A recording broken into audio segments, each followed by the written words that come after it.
Hello bachcho, let's see this question. A nucleus ruptures into two nuclear parts which have their velocity ratio equal to 2:1. What will be the ratio of their nuclear size या nuclear radius? तो हमें क्या दे रखा है? हमें दे रखा है nucleus rupture जो है वो दो पार्ट्स में डिवाइड होता है और उनकी जो वेलोसिटीज है वो रेशियो उनका वेलोसिटी का रेशियो है वो 2:1 है। तो हमें रेशियो बताना है न्यूक्लियर साइज का, न्यूक्लियस रेडियस बतानी है उनका रेशियो। तो हमारा जो वेलोसिटी रेशियो दे रखा है, वेलोसिटी रेशियो जो हमें दे रखा है वो दे रखा है 2:1। Velocity ratio equals to, velocity ratio हमारा जो दे रखा है, वेलोसिटी रेशियो हमारा दे रखा है वो दे रखा है, वेलोसिटी रेशियो हमारा दे रखा है वो दे रखा है 2:1।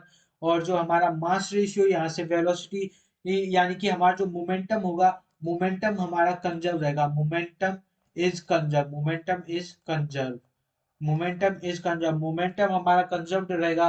तो जो हमारा मास रेशियो आ जाएगा, क्योंकि मास रेशियो हमारा ऑपोजिट हो जाएगा, तो मास रेशियो आ जाएगा हमारा, वो आ जाएगा 1:2, क्योंकि जो हमारा एम वी है वो हमारा कांस्टेंट हो जाएगा, एम पी कांस्टेंट हो जाएगा। तो मास रेशियो हमारा 1:2 आ गया। तो density is constant, hence mass is proportional to volume.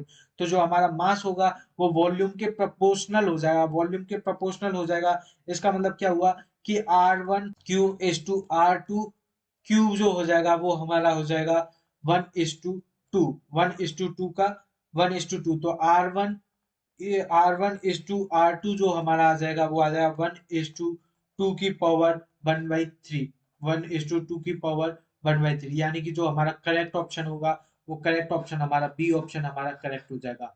Hope you understood it well. Best of luck.